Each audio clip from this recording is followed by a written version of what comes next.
¿No? Hola, buenas tardes.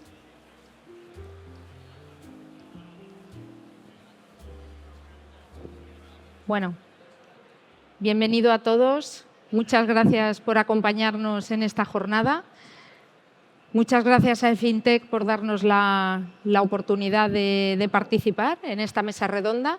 Mi nombre es Sonia Pomar, soy la directora de FGECA, la Asociación de los Fabricantes de Generadores y Emisores de Calor, y esta tarde voy a moderar esta mesa redonda que tiene por título El calor del futuro, hibridación, eficiencia y transición en los sistemas térmicos.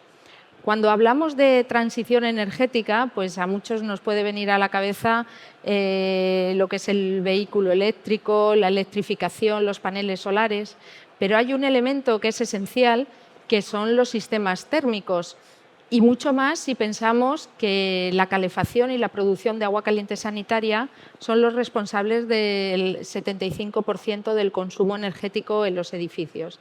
Y de esto es de lo que va a tratar esta mesa redonda, de la eficiencia y de la transición energética de los sistemas térmicos. Vamos a hablar de todas las soluciones posibles, vamos a hablar de calderas de condensación, de bombas de calor, de la hibridación de tecnologías, de la producción de combustibles renovables, de biometano y también de la importancia que tienen los fabricantes en todo este proceso de transición de los sistemas térmicos. De todo esto y mucho más vamos a hablar en esta mesa redonda en la que contamos con un panel de lujo al que yo tengo el honor de moderar y que ahora mismo os voy a presentar a los ponentes. Contamos con Gaspar Martín, que es director técnico de Grupo Atlantic, con Alberto Jiménez, director técnico de Baxi Climatización, con Aurelio Lanchas, que es director comercial de Ferroli, todos ellos son miembros de la Comisión Técnica de FGECA, y con Marta de Pablos, que es la directora comercial de Nedgia.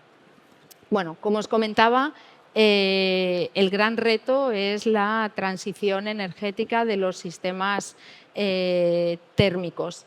Pero bueno, según vemos que se está planteando y por cómo se está llevando a cabo, tenemos un reto importante por delante y parece que no va a ser nada fácil llevarlo a cabo.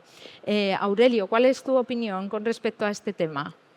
Bueno, creo que lo has introducido muy bien, ¿no?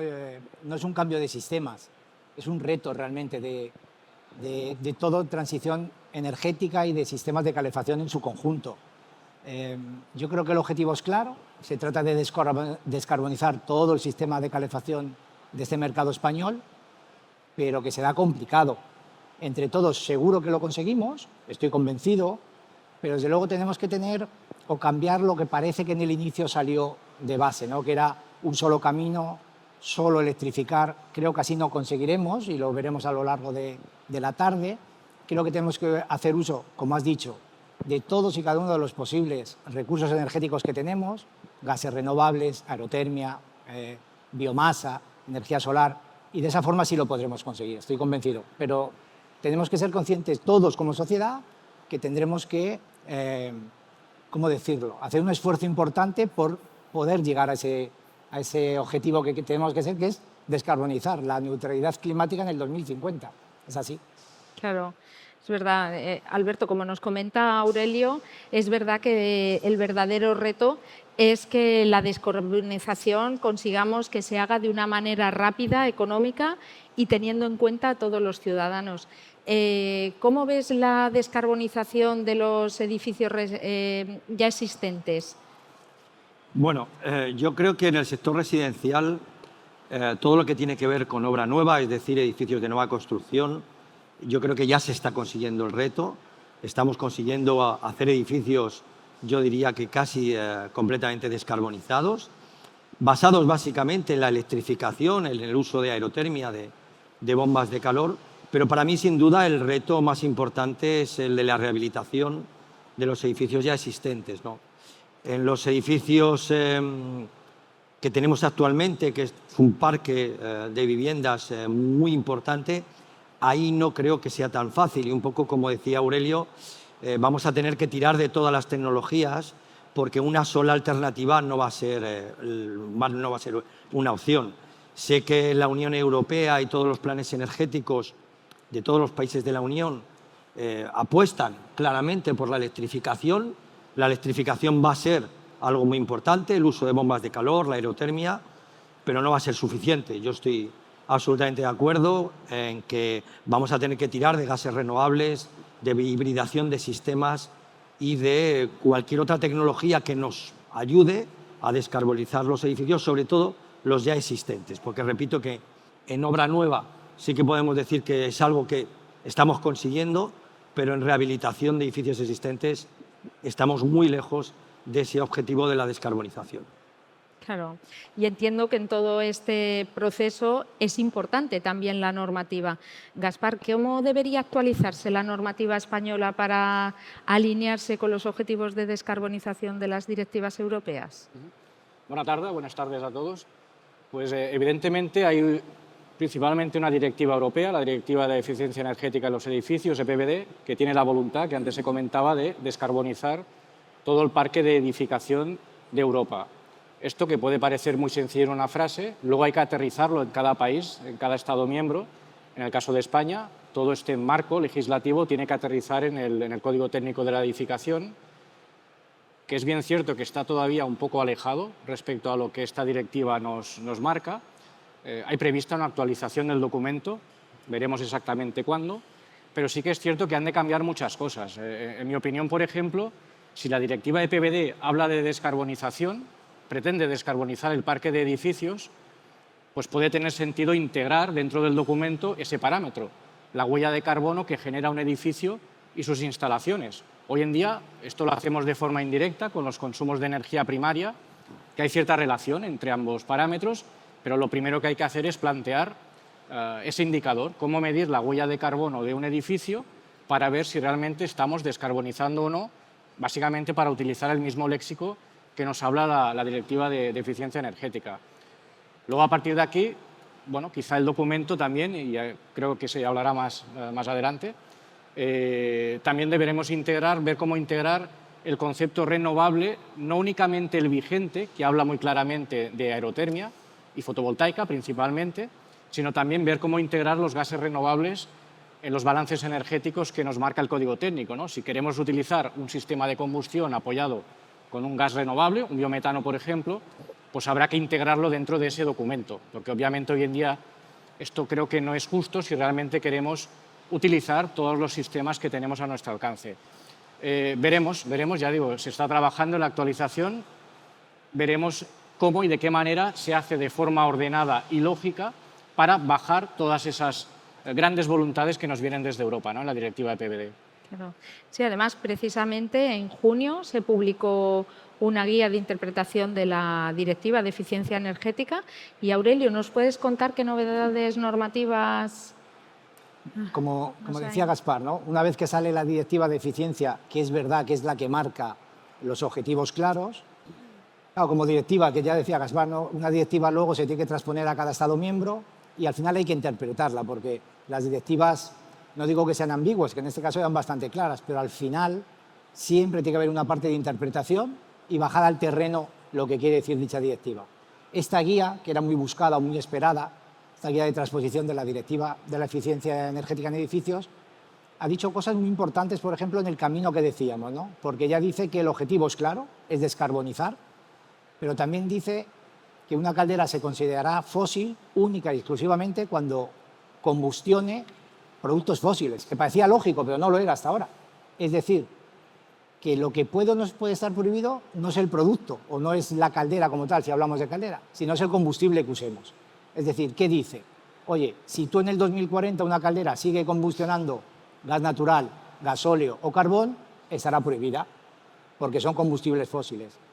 Además lo pone como ejemplo, pero si esa caldera lo que hace es una combustión de energías renovables como son biometano o hidrógeno, que lo da como ejemplo concreto, no estará sujeto a ninguna restricción, porque pasa a ser un combustible renovable y por lo tanto la caldera pasa a ser una caldera renovable, un producto renovable. No olvidemos además que eso para España es tremendamente importante, porque España es el tercer país de la Unión Europea en posibilidades de fabricar biogás. y por lo tanto biometano, únicamente por detrás de Francia y Alemania.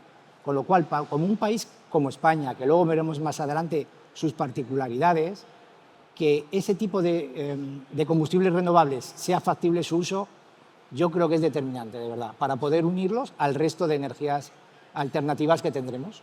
Sí, la verdad que ha sido una publicación muy importante, muy relevante.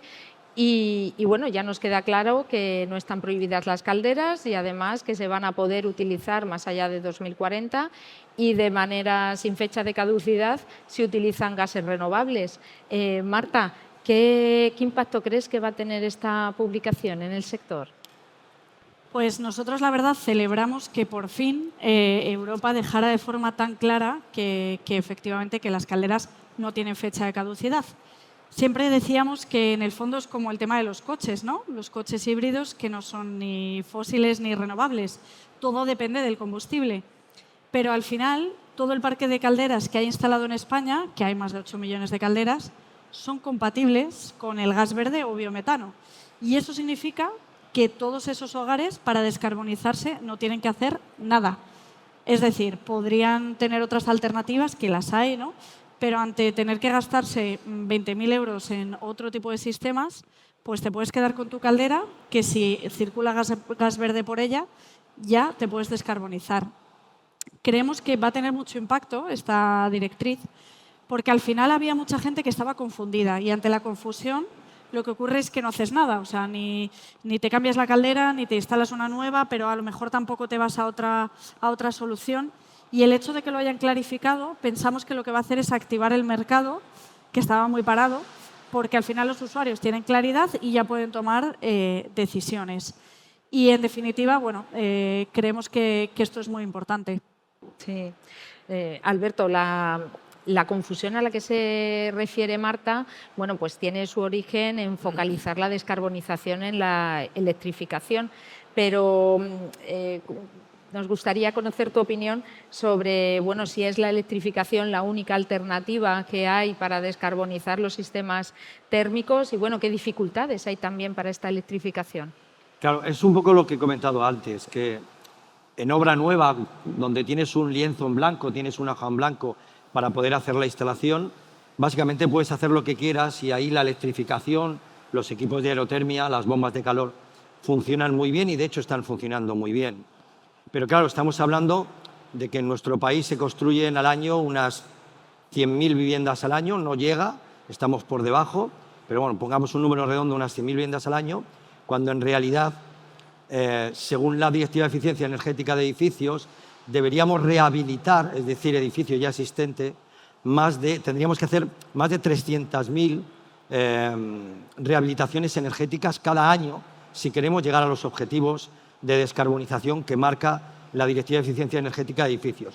Luego, vuelvo otra vez a lo que decía al principio, el gran problema lo tenemos en la rehabilitación, y ahí en la rehabilitación lo de instalar bombas de calor, máquinas de aerotermia, no siempre es sencillo, porque muchas veces la instalación eléctrica no está preparada, es decir, no podemos cambiar potencia en gas por potencia en electricidad, sencillamente porque la instalación puede que no lo permita y rehabilitar completamente la instalación eléctrica puede ser muy costoso.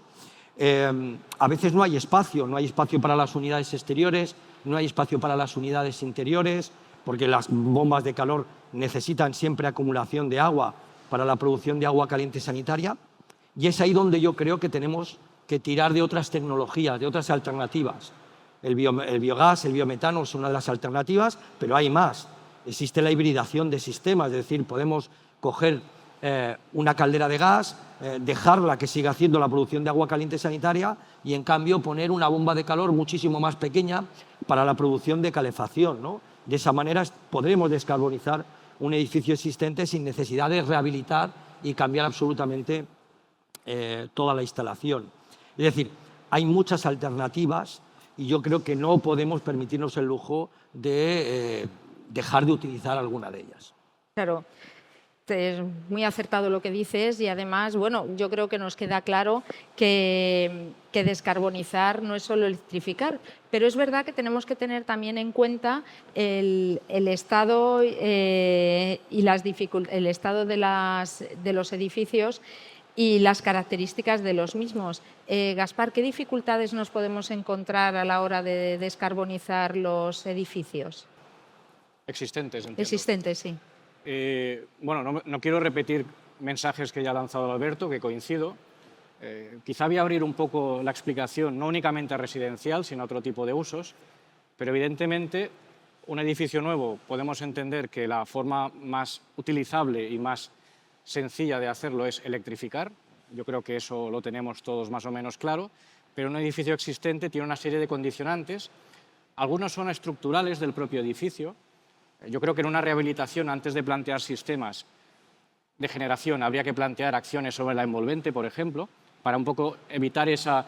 Tengo 100 kilovatios, hablo de un edificio terciario, 100-200 kilovatios térmicos los electrifico. Es buena acción, primero, reducir la demanda de clima actuando sobre la envolvente del edificio. Es lo que primero se debería hacer, también teniendo en cuenta que es una acción costosa, evidentemente. Y a partir de aquí, ver qué sistemas de generación podemos integrar. En vivienda ocurre, como bien decía Alberto, que muchas veces el punto limitante es la ubicación de esa bomba de calor, de esa unidad exterior. Pues en ese caso eso es un punto limitante que a veces nos puede obligar a utilizar otros sistemas.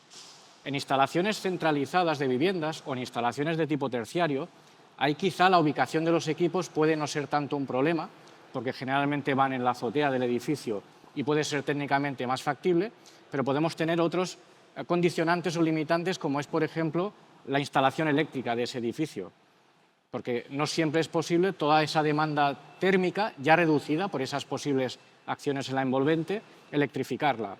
Luego también en rehabilitación de terciarios que consuman agua caliente sanitaria, un punto a veces limitante, y Alberto creo que lo ha dicho para las viviendas, la producción de ACS con bomba de calor siempre requiere de acumulación o más acumulación de una misma instalación resuelta con sistemas de combustión. Esto en un terciario pues puede ser perfectamente triplicar la acumulación necesaria de esa instalación. A veces eso también es un punto limitante, porque no hay espacio en esa sala para duplicar, triplicar el volumen de acumulación. Bueno, en ese escenario, pues una buena solución es plantear sistemas híbridos, es decir, combinar sistemas de accionamiento eléctrico, como la bomba de calor, apoyados con sistemas de combustión.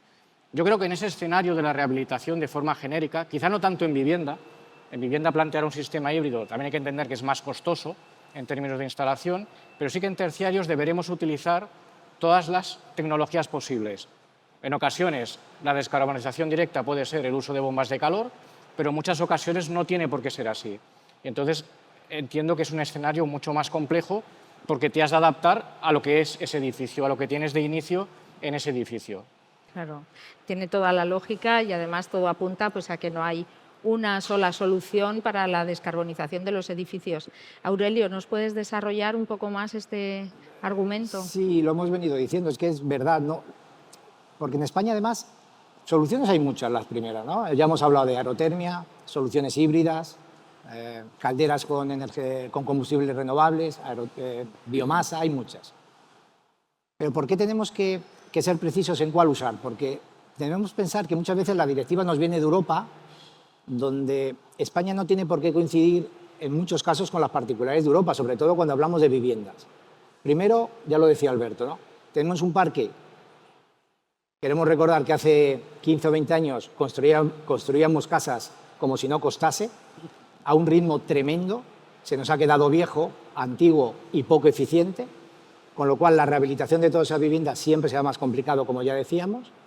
Pero además es que esas casas son vivienda en altura, cosa que en Europa no suele pasar. Son casas de dimensiones relativamente reducidas. Como ya decíamos, la aerotermia, por ejemplo, requiere mayor espacio. Y hay otra cosa importante, y es que si nos comparamos con nuestros vecinos europeos, que siempre nos queremos comparar, la renta per cápita de España, es decir, nuestro poder adquisitivo económico, pues no siempre es el mismo, por decir que casi nunca es el mismo, siempre es inferior.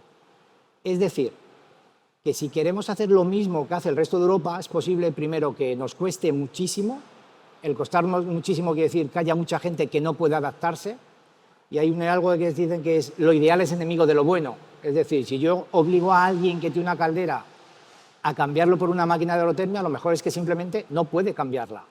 Pero si obligo a alguien que tiene una caldera a cambiar por una caldera de condensación que use combustible renovable, sí que puede cambiarlo.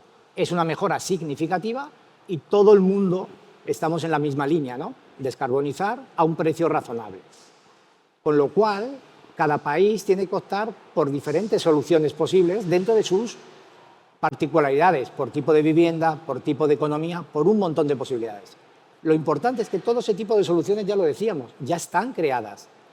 Tenemos máquinas de aerotermia con un montón de particularidades, tendremos calderas que luego veremos que se adaptan a esos combustibles renovables, tendremos máquinas de biomasa, es decir, tenemos todos los posibles productos para poder enfocarlos a la mejor solución, que cada vez será uno, por poder adquisitivo, por espacio, porque una cosa será una vivienda en altura y otra cosa un chalet. Lo importante es saber que existen todas esas alternativas. Y luego la elección será del profesional de turno, ingeniería, instalador o el propio usuario, formándole, que será otro reto, ¿no? La formación tanto al usuario como al instalador para poder decidir qué solución es la ideal en cada caso. Y cada vez será una, con seguridad. Lo importante es que esas soluciones existan, que eso es un reto que tenemos los fabricantes, que seguro que seremos capaces de cumplirlo, eso seguro. Sí, estamos viendo que las características de los edificios y las soluciones que se pueden aplicar son múltiples y variadas y además en muchos casos, bueno, pues va a pasar por la hibridación de tecnologías. Antes nos lo apuntabas ya, Gaspar, pero ¿qué papel van a jugar estos sistemas híbridos dentro de la descarbonización de los edificios? Bien, creo que antes he insinuado, yo creo que en nueva edificación puede ser más difícil encontrarnos sistemas híbridos, porque un sistema híbrido, al fin y al cabo, estás complicando la instalación con los sistemas de generación. Eso en vivienda creo que no tiene mucho sentido. En terciario puede llegar a tenerlo, pero ya depende un poco también de cómo evolucionen los gases renovables y su encaje en la normativa. Yo creo que la hibridación tiene su máxima aplicación en el ámbito de la rehabilitación y sobre todo en instalaciones de tipo centralizado, si hablamos de viviendas, o bien en edificios de tipo terciario.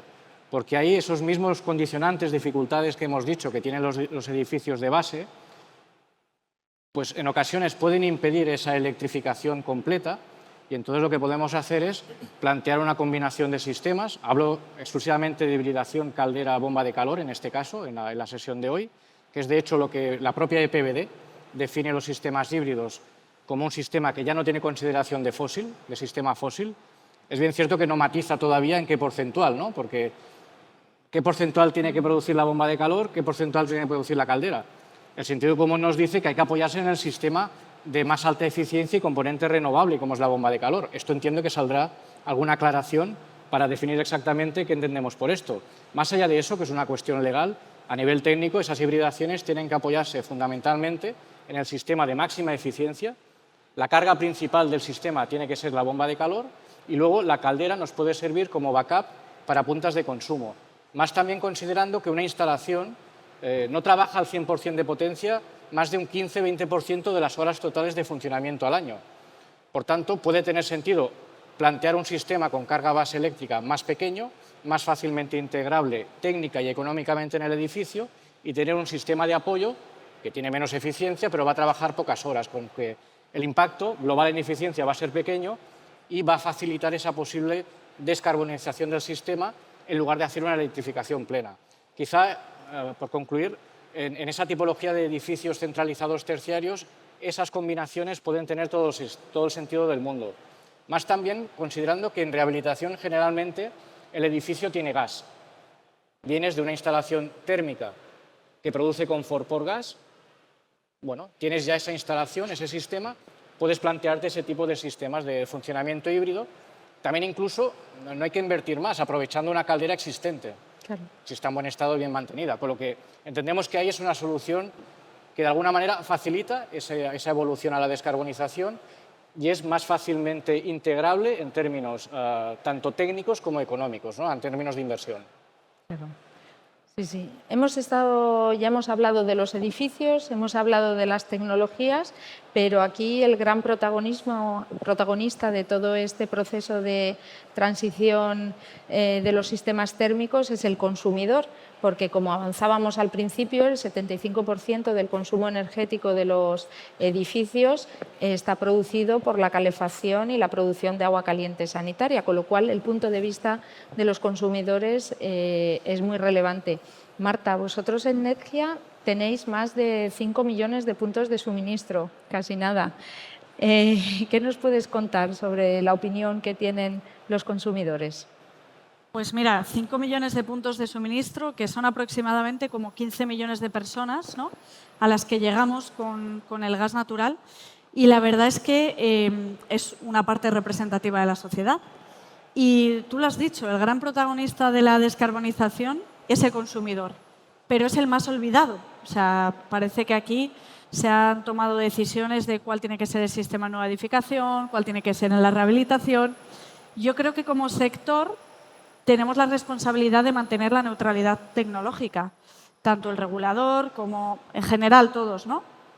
Y permitirle al usuario elegir, que sea el usuario el que pueda elegir qué prefiere para su casa, ya sea nueva edificación, rehabilitación o sea cual sea el uso. Y en ese sentido, como a nosotros nos preocupa mucho el usuario, hemos hecho un estudio con clientes. Bueno, primero de todo, hacíamos una reflexión antes de hacer el estudio, que es que pues nuestros clientes están contentos con el gas, porque a pesar de todos los esfuerzos que ha habido por electrificar todos los usos posibles, la realidad es que el sistema gasista ha tenido muy pocas bajas, incluso con todas las subvenciones que ha habido para aerotermia, con todos los planes de ayuda que ha habido para electrificar, la gente sigue teniendo gas en su casa, por algo será, ¿no? Y entonces, bueno, queríamos entender un poco más, hicimos un estudio y lo que vimos es que pues cuando le preguntabas a la gente cómo elige el sistema energético para su hogar, pues lo que más pesaba era el precio. El 50% elegía por precio. Y lo segundo que más pesa es la sostenibilidad, pero la sostenibilidad entendida también como eficiencia energética que te permite ahorrar, es decir, que lo que le importa a la gente es el bolsillo. Y luego también el confort, que también es importante, ¿no?, y que a veces nos olvidamos un poco. Y el confort es importante y tenemos que seguir manteniéndolo. Y en ese sentido, nosotros pensamos que el gas verde es la energía que mejor resuelve este trilema energético que siempre decimos, que es que, por un lado, tienes que tener garantía de suministro. Lo hemos vivido hace poco, hemos vivido todos el apagón, nos hemos dado cuenta de lo que es no tener garantía de suministro y lo importante que es. El gas verde, al final, es una energía que es renovable, pero que está 24 horas, 365 días al año.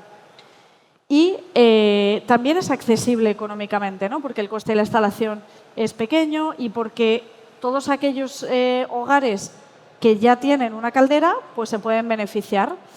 Con lo cual, bueno, creemos que es una alternativa que tiene que estar encima de la mesa. Y les preguntamos a los usuarios qué opinaban, ¿no?, del gas renovable y le pusieron de nota un 8,4 sobre 10, que es un notable alto. O sea que, bueno, yo creo que es una energía que a los consumidores gusta mucho y que, sin embargo, no ha estado sobre la mesa como una de las energías realmente para abordar la descarbonización.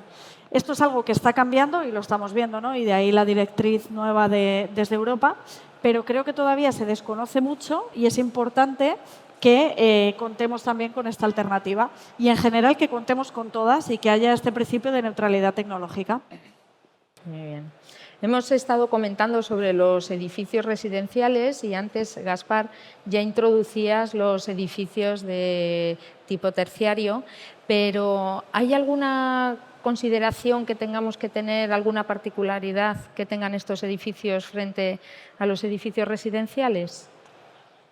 Bueno, en todo este proceso de descarbonización que les haga particularmente característicos. A ver, para empezar, y ya no hablo de la directiva EPBD, hablo del código técnico vigente, hay una diferencia principal en cuanto a los consumos de energía que se tienen en cuenta. En residencial, básicamente, es climatización, agua caliente sanitaria, ventilación y control de humedad. En terciarios, a esas demandas hay que sumarle el consumo en iluminación. Quiero decir con esto que, en cualquier caso, por ejemplo, la fotovoltaica tiene sentido, pero hablando de edificios terciarios, sí que en nueva edificación quizá vemos una electrificación todavía más clara en la parte de producción renovable por la parte de iluminación que hay que tener en cuenta en los balances de energía. Eso en nueva edificación es claro. Luego también en terciarios hay que entender, y a mí me gusta siempre separarlo así, es una forma un poco básica, pero creo que es útil. El propio código técnico tematiza un poco los consumos de energía admisibles en función de un parámetro, que es el nivel de carga interna media del edificio, para diferenciar básicamente edificios que tienen un alto componente en calentamiento natural por el uso, pues un edificio como este, un centro comercial, mucha iluminación, mucho tránsito de personas, eso genera una carga de refrigeración elevada, pero yo siempre lo separo, como decía, en edificios que no tienen agua caliente sanitaria y los que sí. En edificios que no, la electrificación puede ser mucho más clara, porque básicamente es climatización e iluminación, los consumos que hay que reducir y que el código técnico ya en la última actualización reduce respecto al previo y que la futura versión alineada con EPBD probablemente nos pidan menos consumos de energía para clima e iluminación. Está muy bien, no es discutible ni negociable, pero en el otro lado tenemos edificios, hoteles, gimnasios, hospitales que consumen grandes cantidades de agua caliente sanitaria. En ese marco de edificios terciarios, la demanda principal actual en cuanto a consumo de energía es el agua caliente sanitaria. Esto puede ser perfectamente entre un 40 y 45% de la energía total es para ese uso, porque hemos bajado clima e iluminación también. Esto en el futuro será todavía mayor el porcentual. Bueno, tenemos claro que en esos edificios hay que descarbonizar y ser muy precisos en las acciones sobre el agua caliente sanitaria. Ocurre también que en ese tipo de edificios aplica otra legislación que no tiene nada que ver, pero es fundamental, que es el Reglamento de Prevención contra la Legionela, que nos obliga a almacenar, a pasteurizar, etc. En ese marco, ¿se puede descarbonizar electrificando? Por supuesto, pero sí que nos limita o nos condiciona el tipo de sistemas. Tendremos que utilizar entonces sistemas a alta temperatura de impulsión de agua, pienso en refrigerante R290, CO2, etc. Con lo que de alguna manera puedes electrificar, pero tienes un camino muy claro sobre qué tipo de equipos. Porque en caso que no, y vuelvo nuevamente a la hibridación, puedes utilizar sistemas eléctricos a baja temperatura, pero tendrás que tener entonces otro sistema que te permita satisfacer esas temperaturas de almacenamiento y pasteurización, evitando en lo posible o totalmente el efecto Joule por resistencias. Ahí puede tener un encaje también los sistemas de combustión apoyados en gases renovables. Por eso que estos edificios terciarios con altas demandas de agua caliente, yo creo que es un escenario más rico, técnicamente hablando, debido a lo importante de esa demanda de confort en comparación de otros edificios que no la tienen. He dicho terciarios, en residencial centralizado el discurso podía ser parecido, técnicamente hablando, pero ahí no tenemos esa limitación en cuanto a temperaturas de almacenamiento y pasteurización, porque no aplica el Real Decreto de Prevención de la Legionela. En ese caso, yo creo que ahí se puede electrificar, pero con sistemas concretos a alta temperatura, y si no, sí que habrá que buscar esa combinación de sistemas, recordando siempre que la acumulación va a ser mayor en esos terciarios. Y esto mezclo un poco preguntas. En nueva edificación no es un problema, haremos la sala como haya que hacerla, pero en rehabilitación puede ser un punto limitante. Se pone mucho foco en ese caso, en ese tipo de edificios, en esa demanda de confort. Y entonces habrá que seleccionar teniendo en cuenta confort y el gran peso que tienen en los consumos totales de energía de ese edificio. Interesante, qué buena explicación, Gaspar. Y volviendo con Marta, nos comentabas antes el estudio que habíais hecho sobre los consumidores, pero me consta que también habéis analizado el impacto económico del desarrollo del gas verde. ¿Hay alguna conclusión que puedas compartir con nosotros? Sí, bueno, realmente nosotros no hicimos el estudio del impacto económico, lo hizo la consultora Price. Pero bueno, tiene ciertas conclusiones que creemos que son relevantes y determinantes y por eso le damos visibilidad al estudio. Básicamente, el estudio lo que compara es cómo sería o cuál sería el impacto económico de la descarbonización en España si solo electrificamos y cuál sería el impacto económico si electrificamos y también tenemos en cuenta el gas renovable, ¿no? Y hacemos un mix de las dos soluciones. Y bueno, el estudio es muy claro. Al final lo habéis comentado. El 70% del parque de viviendas en España es vivienda en altura. No es lo más eficiente siempre poner una aerotermia. No es que no sea lo más eficiente, pero no siempre es lo más sostenible en términos económicos, porque a veces pues, te puede llevar 15 años rentabilizar esa inversión según cómo sea tu vivienda, ¿no? Y entonces, bueno, cuando se comparaban los dos costes, lo que se veía es que en el escenario en el que íbamos con electrificación y gases renovables, ahorrábamos 175.000 millones al país. Que, bueno, estas cifras son complicadas, pero esto es mucho dinero. Es básicamente 2 veces el gasto en sanidad del país. Con lo cual, bueno, parece claro que no tiene sentido ir solo por la vía de la electrificación, porque eso conlleva un sobrecoste para todos los ciudadanos muy grande. Y además, y esto para mí es también una conclusión muy relevante, si solo electrificamos, comparado con electrificar e ir con gas renovable, generamos una huella mucho peor en emisiones. ¿Por qué? Porque si vamos con gases renovables podemos llegar antes a la descarbonización. Y lo contábamos, tenemos 8 millones de calderas que ya podrían funcionar con gas renovable. Si somos capaces de acelerar el desarrollo, y se puede, porque en países vecinos lo vemos, Francia tiene 700 plantas, nosotros solo 15, pero estas 700 plantas no llevan 20 años para construirlas, no, lo han hecho en los últimos años. Se puede hacer, con lo cual podemos llegar antes y generando menos impacto. Y esto creo que también es muy importante, ¿no? Porque al final, ¿por qué estamos haciendo todo esto? Yo creo que ya no hay duda, ¿no? Es por la emergencia climática y tenemos que hacerlo y tenemos que darnos prisa. Pero precisamente no podemos ir solo con una solución que genera sobrecoste y que además genera más huella que ir con 2 soluciones, ¿no? Y bueno, por eso nos parece un estudio relevante. Muy relevante, sí, Alberto. ¿Tenéis alguna estimación sobre el precio que podría llegar a tener el biometano en un futuro? Sí. ¿Será un precio parecido al del gas natural actual? Mira, ahora mismo el biometano, lógicamente, tiene un sobrecoste por la ley de oferta-demanda, ¿no? Por eso yo decía también antes que es importante dejar a los usuarios decidir, porque al final el mercado lo va a regular la demanda. Y el hecho de que pusieran buena nota al gas renovable para nosotros es importante, porque al final, si el consumidor lo quiere, va a ocurrir, ¿no? Pero esa ley de oferta-demanda, lo que nos ocurre ahora es que hay tan poco biometano en España que, lógicamente, el precio es muy superior. Pensamos que el precio se puede acercar mucho al del gas natural. Y también vimos en el estudio, porque lo preguntamos, oye, ¿tú estarías dispuesto a pagar más con tal de que el gas fuera renovable? Y la gente nos dijo que sí. Y les preguntamos, ¿cuánto más? Y nos dijeron un 15%, que esto es curioso, en otros estudios también de sostenibilidad suele salir este dato. O sea, el tema de lo verde sí convence, pero no más de un 15% de extracoste, por favor. Entonces, ¿creemos que podemos llegar a eso? Sí, creemos que podemos llegar a algo así. Pero es importante seguir desarrollando el biometano y que haya suficiente cantidad.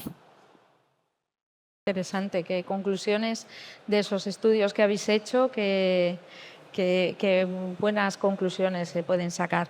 Pues bueno, hemos hablado de los edificios, de las diferentes tipologías, de los consumidores, de las tecnologías, de los combustibles renovables, pero ahora nos falta el otro elemento que también es muy importante en todo este proceso, que es el fabricante. Aurelio, en tu opinión, ¿los fabricantes están preparados para asumir este reto de los combustibles renovables? Anda, que si dijese que no, vaya lío ahora, ¿eh? No, sí, llevamos ya mucho tiempo y creo que está más que demostrado. La verdad que los fabricantes como tal le hemos metido mucho dinero, tanto a la investigación, desarrollo, como recursos humanos y apertura de fábricas para adaptarnos a las nuevas tecnologías. En aerotermia, como sabéis, todos en general hemos invertido muchísimo dinero porque es algo que el futuro seguro que está en esa parte electrificada. Nunca hemos dejado de hablar de electrificación. Siempre hablamos electrificación más otra cosa, que parece que será sí o sí. Pero no solo en máquinas de aerotermia, porque ahora no había, casi hace 5 años el mercado era muy pequeño, ahora sigue siendo pequeño pero va creciendo, pero ya hay un montón de tipologías de máquinas. Multitarea, que dan calefacción más agua caliente sanitaria, solo agua caliente sanitaria, dentro de multitarea monobloc o bibloc, es decir, partida o conjunta, con conductos, es decir, ya se ha desarrollado una gama tan amplia como teníamos anteriormente en calderas, por ejemplo, ¿no? Pero no solo hemos evolucionado esa tipología de producto, porque toda la parte de soluciones híbridas, que ya lo decía Gaspar antes, ya estamos sacando productos específicos para hibridar. Pues máquinas de aerotermia más pequeñitas, que ocupan por potencia, quiero decir, y por tamaño, para llegar a poder hibridar esas calderas en viviendas en altura y y quitar el menos espacio posible y con un coste menor. Máquinas de biomasa, por supuesto, desde hace tiempo, pero incluso en las calderas, ya todas las calderas, lo estabais diciendo, ya pueden trabajar con biometano en cualquier proporción o con el 100%. Con el tema del hidrógeno, que es algo mucho más incipiente, pero que seguro que estará ahí, porque recordar que decimos que en el año 2050, con la neutralidad climática, toda el 100% de la producción eléctrica tiene que ser renovable. Va, bien, ya lo tenemos renovable la energía eléctrica, pero ¿qué hacemos con ella? A día de hoy no sabemos almacenarla. La producimos y la consumimos. Si todo es renovable, cuando haya renovable habrá electricidad, cuando no haya renovable puede haber apagón. Es decir, creemos firmemente que el hidrógeno se convertirá en un vector energético valiosísimo cuando toda esa producción eléctrica tengamos que almacenarla cuando haya producción eléctrica. Esa función puede usarse perfectamente con el hidrógeno para posteriormente distribuirla a lo que necesitemos. Transporte podría ser un uso muy eficiente o calefacción. Las calderas a día de hoy, todas las calderas de condensación del 100% de los fabricantes, ya pueden trabajar con mezclas de un 20% de hidrógeno. Pero ya hay muchas pruebas piloto de campo reales trabajando con calderas al 100% de hidrógeno. Es decir, es un producto que ya podríamos disponer de él si necesitásemos para ese tipo de tecnologías. No solo en calderas, sino, como he repetido, ¿no? Cualquier tipología de aerotermia, que estamos incidiendo mucho en la diferencia entre obra nueva y rehabilitación. Porque el reto que decíamos al inicio, cuando hasta ahora nos venía una nueva normativa y nos obligaba a hacer lo que fuese, mejores rendimientos, mayores potencias o menores potencias, mayor caudales de lo que fuese, era relativamente sencilla adaptarse, porque lo normal es que solo nos obligaba a actuar en obra nueva.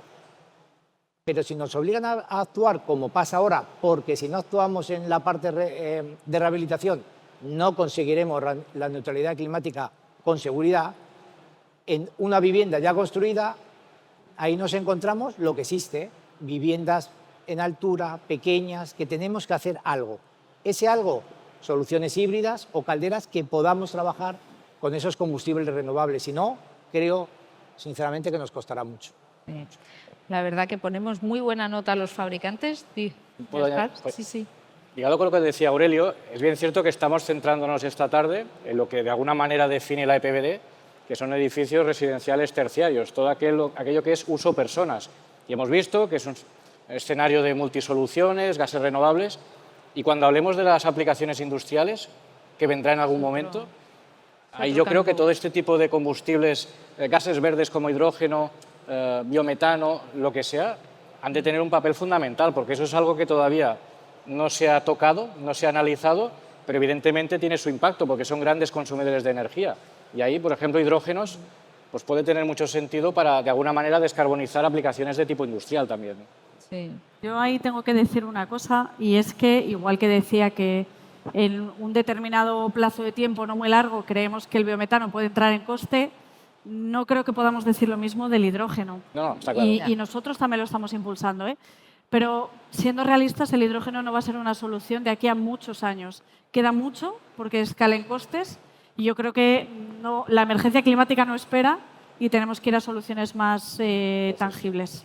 Sí, por eso comentaba antes que le ponemos muy buena nota a los fabricantes porque han hecho los deberes, los han hecho muy bien y además es que desarrollando productos incluso antes de que se necesiten. Antes de ponernos la tarea, hemos hecho los deberes. Entonces, pues muy bien. Y ya para terminar, Marta, nos has hablado de la importancia del gas verde dentro del futuro mix energético del país, pero cuéntanos qué estáis desarrollando desde Nergia para impulsar el gas verde. Pues desde Nergia estamos intentando sobre todo que se inyecte la mayor cantidad posible de gas verde en la red, porque al final en España hay una red de gas de casi 100.000 kilómetros, que es una red moderna, que es una red sólida, que es una red resiliente, que permite el almacenaje y, por tanto, pues tiene esa seguridad de suministro ante cualquier tipo de apagón, ¿no? Y lo importante es usar esa infraestructura para llevarla a las industrias, a los hogares, y por eso estamos impulsando la inyección. Nosotros tenemos a día de hoy como unos 90 contratos de inyección ya firmados, que suponen como unos 5 teras, y eso equivale a descarbonizar 1 millón de hogares. Por eso insistimos, utilizar las calderas de siempre en el mercado residencial es muy sencillo, con gas verde, para descarbonizar el sector residencial. Y, lógicamente, tiene que haber gas verde, ¿no? O sea, bien, estamos intentando que se inyecte todo el gas verde en la red, pero ¿cómo vamos con el tema del desarrollo de biometano? Vamos muy por detrás de nuestros países vecinos. Dinamarca tiene ahora mismo un 40% del gas ya es gas renovable. Alemania y Francia, que son los 2 países que tienen más potencial que España, aunque España es el tercero, o sea, España está ahí. Ellos ya tienen 700 plantas, ¿no? Lo decía antes, nosotros 15.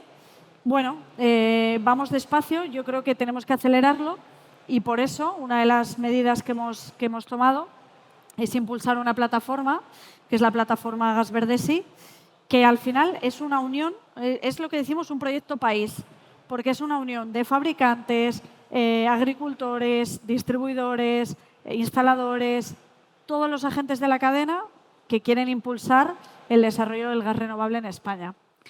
Y esto es importante, porque además, lo hablábamos antes, el gas renovable tiene otro vector de independencia energética que a día de hoy no tenemos, ¿no?, en nuestras redes de gas, que nos permite también en este nuevo contexto geopolítico pues, tener una seguridad mayor.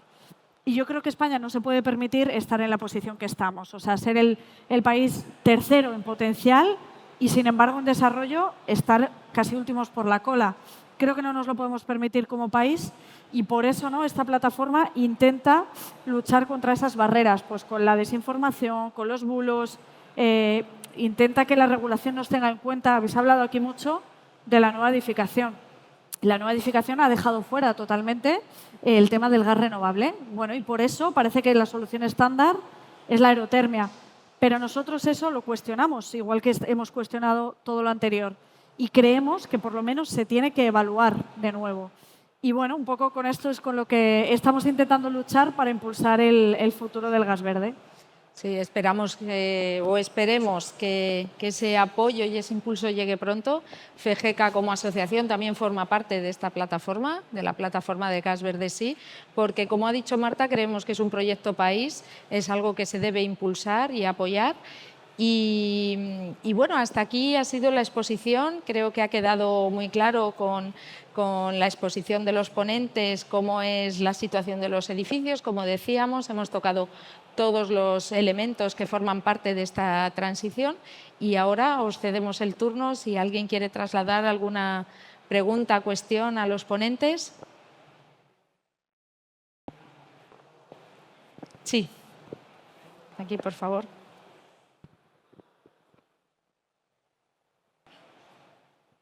Hola, buenas tardes. Una cuestión para aclarar las dudas que pueda haber, o al menos las que yo tengo, referente al gas renovable. O sea, yo entiendo que el gas renovable, el biogás, lo mezclamos en las redes de distribución que ya existen. Entonces, porque dicen, no, tiene un sobreprecio, un sobrecoste. ¿Ha habido algún momento en la exposición que me ha parecido entender que iban a haber como 2 redes paralelas de distribución? Entiendo que no es este el caso y que el desarrollo del suministro de gas, pues en el futuro esperemos que evolucione hacia un mix más decantado hacia el renovable y esperemos que algún día pues sea, si no 100%, casi, ¿no? Es así, lo entiendo bien. Efectivamente, bueno, Sí. una cosa que ocurre, ¿no?, que es curiosa, que es la electricidad para todo el mundo es renovable. Bueno, la electricidad es renovable al 50%, ¿no? Porque que yo sepa, a día de hoy llevamos 40 años, ¿no?, con el desarrollo de eólica, fotovoltaica, que está fenomenal, pero hemos conseguido que el 50% de la electricidad sea renovable. Con el gas ocurre lo mismo. Por las redes de gas va a discurrir tanto gas renovable como gas natural. ¿Qué tenemos que hacer como país? Conseguir que cada vez haya más gas renovable, ¿no?, y que el mix se decante más a gas renovable que a gas natural. Lo bueno que tenemos con el gas renovable es el potencial que hay en España, ¿no? Lo decíamos. El potencial que hay en España, que son 163 teras, nos permite dar gas renovable a todo el sector residencial y a más de la mitad de la industria. Con lo cual, llegará un momento en el que haya mucho más gas renovable que gas natural por las redes. Y es lo que comentaba antes, Dinamarca en pocos años ya se ha puesto en un 40%, o sea que se puede hacer. Bueno, además ahí hay una pequeña ventaja, ¿no? Y es que la propia canalización actual existente, sin hacer nada, ya admite ese gas renovable al 100% en biometano, por ejemplo, ¿no? Sí, Porque no sí que sería una complicación añadida, porque, como decía antes Marta, ¿no? Con la extensísima red de gas que ya tenemos, que llega, no sé si a todos, a casi todos los pueblos de este país, esa misma red ya es suficiente para asumir ese gas renovable, porque no hay que hacer nada. Esa es la gran ventaja. Y luego, está muy claro y tiene todo el sentido. Y la otra cosa, un poco para apostillar todo esto, es el hecho de que el desarrollo pleno del biogás en el horizonte y haciendo esta comparación con otros países europeos mucho más desarrollados en este aspecto, nos va a permitir pues, sustituir el gas fósil actual en un porcentaje alto, pero que no va a ser ni de lejos del 100%. Entonces, claro, un poco estas soluciones híbridas, estos balances entre una y otra fuente, va a ser un poco el futuro. Y aquí lo que yo me atrevo a sospechar, porque no lo habéis mencionado, esto va para la moderadora, el papel también del instalador. Porque al final aquí, bueno, fabricantes, distribuidores, pero al final hay una figura que no sé si va a ser el instalador o otra que se va a añadir, que va a ser el proyectista, pero yo en mi casa voy a necesitar a alguien que me explique qué es lo que realmente necesito hacer para darle todo el sentido a la máxima eficiencia energética posible. O sea, esto es un elemento de reflexión que me ha sugerido todo este debate que habéis tenido, muy interesante, por cierto. Cierto, el instalador es un elemento esencial y básico y que es un prescriptor y tiene que estar totalmente al día de las tecnologías que hay. Aquí, bueno, los representantes de los fabricantes, y vosotros lo sabéis, que destinan muchísimos recursos para formar, para informar y que los instaladores sepan en todo momento las tecnologías que están a disposición. Y, por supuesto, un elemento importantísimo y que vamos de la mano siempre, tanto los fabricantes como los instaladores. De hecho los instaladores son, yo diría, si no la pieza más importante de todo el sector en este momento, uno de los más importantes, porque van a ser realmente los que van a transmitir al usuario final qué es lo que tiene que hacer. Como bien ha dicho usted, el usuario final, por desgracia, a fecha de hoy, está perdido, no sabe qué es lo que tiene que hacer. Y es uno de los grandes problemas, ¿no? Y es uno de los grandes hándicaps que tenemos en este proceso de descarbonización, y es que no podemos dejar a nadie por detrás. No podemos hacer descarbonización para ricos y descarbonización para pobres, que podría llegar a pasar, porque si nos centramos y nos obcecamos en hacer algún tipo de instalación que sea demasiado cara, que implique un impacto demasiado importante en la reforma, en la rehabilitación de las viviendas, eso puede dejar a mucha gente absolutamente fuera de juego, ¿no? Y yo creo que eso es algo importante. A mí me da mucho miedo, y lo he repetido muchas veces en muchos foros, cuando hablamos de electrificar, automáticamente siempre pensamos en bombas de calor, en máquinas de aerotermia. Pero hay otras tecnologías que también funcionan con electricidad, los radiadores eléctricos. En los años 70, cuando la mayor parte del parque de edificios en España no estaba calefactado, lo que se utilizaba mayoritariamente era un radiador eléctrico para calentar las habitaciones. Podría darse la paradoja de que en este proceso de electrificación, dentro de unos años, el que no pudiera permitirse una máquina de aerotermia tuviera que acudir otra vez al radiador eléctrico, ¿no? Y eso es lo que yo creo que de ninguna manera nos podemos permitir. Y ahí el instalador es fundamental, porque es el que le tiene que decir al usuario cuál es el camino que tiene que elegir, y eso sí, le tenemos que dar un abanico de soluciones, de posibilidades, para que, dependiendo de cada caso, se aplique la mejor opción para descarbonizar. Eso sí, yo añadiría, consumiendo siempre menos energía, que esto es algo que siempre nos olvidamos. Es decir, el primer paso para descarbonizar, aunque todos los aquí presentes seamos fabricantes de generadores o suministradoras de combustibles, en realidad lo primero que hay que hacer es consumir menos. Es el primer paso.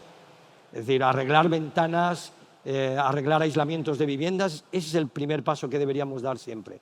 Y luego ya, pues tener suficientes tecnologías para que la instalación sea lo más descarbonizada posible, pero lo más confortable posible también. Es decir, no volver atrás a sistemas de calefacción que para unos serán confortables, pero para otros no. Y yo, por añadir una cosa, creo que lo has dicho bien, ¿no? Tampoco habría un 100%, por ejemplo, de gas verde, ¿no? Nosotros nunca hemos dicho que esa sea la solución o la única solución. O sea, al final, si queremos llegar a la descarbonización, hay que ir con todas las soluciones, ¿no? Porque es la única manera. Y ahí el instalador juega un papel muy importante, que es aconsejar bien al usuario de qué le conviene más. En una vivienda unifamiliar enorme, tal, ahí rentabilizas una instalación de aerotermia perfectamente. Y sin embargo, como decíamos, en una altura a menos de 100 metros, bueno, ya es un desembolso económico muy grande como para decir lo vas a rentabilizar en 5 años, ¿no? Y ese papel, o una segunda residencia. Hay muchas en España. Y ese papel del instalador yo creo que es muy importante. Pero también, como bien comentaba, yo creo que nosotros tenemos que ayudar a los instaladores pues, a formarles técnicamente, ¿no? Con todo lo complejo que es la instalación, por ejemplo, de las soluciones como las que comentaban, o mismamente a contarles la parte también de gas verde, ¿no? Que muchos ni siquiera lo saben. O sea, ahí tenemos nosotros una responsabilidad de divulgar y de formar al instalador para que al final sea las manos y los ojos, ¿no? La cara visible de esa transición energética, porque es el que se va a meter en el hogar del cliente. Y yo creo que es un papel muy importante. Hola. Pues sí. A ver, en este momento, ¿qué porcentaje de gas renovable o gas biológico hay en la red? Y segunda, una reflexión en voz alta. ¿Por qué no hay un CAES para renovar el parque de calderas? La respuesta la sé. No puede haber una bonificación de aparatos que consuman combustibles fósiles. Entonces, ¿por qué hay un CAES para aparatos eléctricos cuando parte de esa electricidad se está generando quemando gas natural? Bueno, empezando por la segunda, realmente es curioso porque, claro, no había un plan, ¿no? Para renovación de calderas porque no había dejado suficientemente claro Europa que las calderas no eran fósiles, ¿no? Entonces, no se permite subvencionar combustibles fósiles y las calderas se habían quedado en el limbo. Ahora que por fin Europa ha dicho, oye, las calderas no son fósiles, bueno, pues ahora vamos a reclamar que haya un plan, porque efectivamente, por poder, podría haberlo perfectamente, ¿no? Es igual de compatible. Y en cuanto al porcentaje de gas renovable, ahora mismo tenemos menos de un 1% en nuestras redes. Pero, es lo que comentaba antes, pero tenemos firmados ya 5 teras, con lo cual en los próximos 2-3 años pues ambicionamos a que ese porcentaje suba mucho, ¿no? Ya llegaríamos a 1 millón de hogares. Y así lo podemos escalar lo rápido que queramos como país, porque los países vecinos hace nada no tenían tampoco un 1% de su red y algunos están en un 40% ya, ¿no? Entonces, bueno, hay que acelerar, está claro. No sé si queréis comentar. Sí. No se oye. Se nos acaba el tiempo. ¿Se oye ahora? Sí. Bueno, una de las cosas que quería preguntar era sobre los CAES, pero justamente ya está. Pepe me la ha quitado. Y la otra es, habéis hablado que en nueva edificación el tema de electrificar es básicamente lo lógico en residencial, ¿eh? Pero con eso se da por supuesto que la red eléctrica llega a todos los sitios y con suficiente potencia. Y en España no es así. O sea, hay zonas frías que realmente las compañías distribuidoras eléctricas, porque tienen saturada su red, tendrían que hacer unas inversiones importantes para cambiarlas para llegar a todo. Quiere decir que eso tampoco es tan rápido y tampoco están dispuestos a invertir tanto. Quiere decir que el mix de hibridar es otro punto bueno, porque hay zonas que están más del 86% saturado la red eléctrica. Y damos por supuesto que podemos conectar todos los coches a la red eléctrica y poner todo en electricidad al momento. Creo que la red de gas no está tan saturada como la red eléctrica, pero la red eléctrica hay zonas de España que está bien y hay otras que no tanto. Entonces, no sé si es una pregunta, pero me llama la atención que los 3 fabricantes habéis hecho mención a que en nueva edificación solo se da por supuesto que la solución eléctrica, por descontado que es buena, pero teniendo en cuenta que la red eléctrica llegará y en condiciones. Porque yo sé que hay zonas de Castilla y León que las distribuidoras le están diciendo a los promotores que hibriden porque no les pueden dar las potencias, porque con el frío no llegan a esa potencia que necesitan, con la red eléctrica que tienen. A ver, los fabricantes, todos nosotros hemos dado por hecho que efectivamente la obra nueva está básicamente electrificada mediante equipos de aerotermia porque la normativa así lo ha impuesto. O sea, realmente la normativa nos ha ido empujando poco a poco al uso masivo de equipos de aerotermia. En edificios, es decir, yo estoy hablando del elemento terminal, no de la red de distribución eléctrica, sino lo que en el propio edificio hacer de nuevas en un edificio, en un folio en blanco, como yo decía al principio, hacer una instalación de aerotermia es fácil, se puede hacer y de hecho se está haciendo y son equipos que están funcionando muy bien. Eso sí, estamos detectando que en algunos edificios hay problemas de suministro eléctrico, de estabilidad en la red, precisamente porque igual los que han puesto estas normas que nos obligaban a electrificar los edificios no han caído en la cuenta de que antes tenían que mejorar la red eléctrica. Pero bueno, sí que es verdad que también hay que tener en cuenta que los edificios de nueva construcción lo que son edificios que consumen muy poco. Y eso obviamente ayuda, digamos, a incluso con estos problemas o estas deficiencias de distribución eléctrica o esta poca inversión que se ha hecho durante muchos años en la red eléctrica, incluso así, yo diría, o por lo menos mi sensación como fabricante, es que las instalaciones en obra nueva, electrificadas, con equipos de aerotermia, están funcionando relativamente bien. Es decir, no estamos teniendo problemas graves, aunque el día del apagón se demostró que algo hay que hacer y que obviamente los que dirigen todo este cotarro se tienen que poner a trabajar y asegurar que realmente ese futuro tan electrificado realmente se va a poder obtener, ¿no? Y se va a poder conseguir.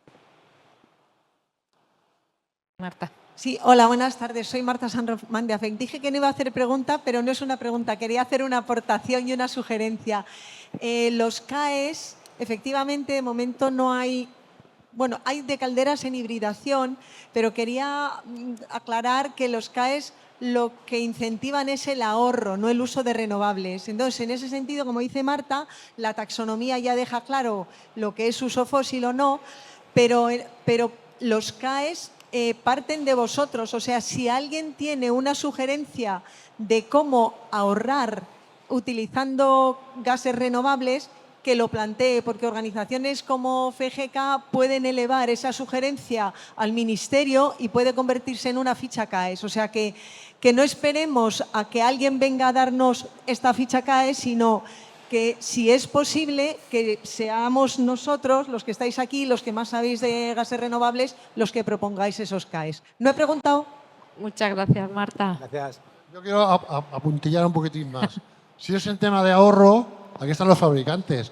Una caldera estanca o una caldera atmosférica contra una de condensación, el ahorro es significativo.